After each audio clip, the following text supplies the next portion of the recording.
This is your locomotive. It's decked out with machine guns, rocket launchers, laser beams, and magic spells.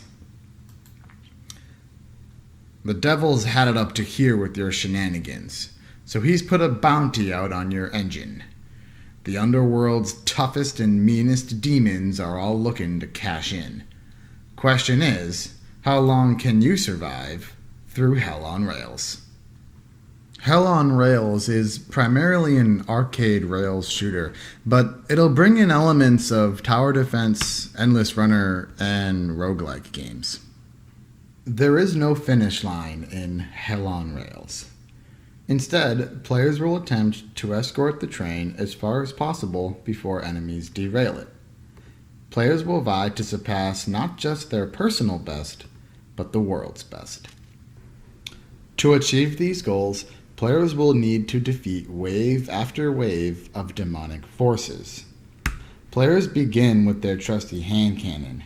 Then, they can unlock additional firepower and magic spells to help them defeat enemies. Players can acquire upgrades and repair their train at train stations. These are where players will have to make the biggest decisions.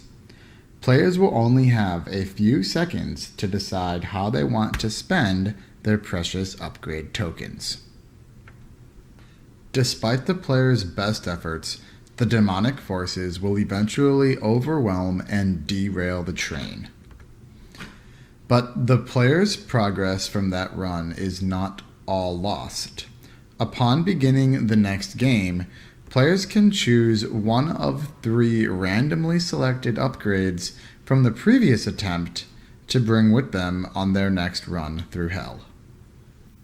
An important risk to consider when developing Hell on Rails is how much balancing this game will require. It'll be important for the development team to quickly build and perfect the core gameplay mechanics. This will allow the design team plenty of time to fine-tune all the balancing and attributes.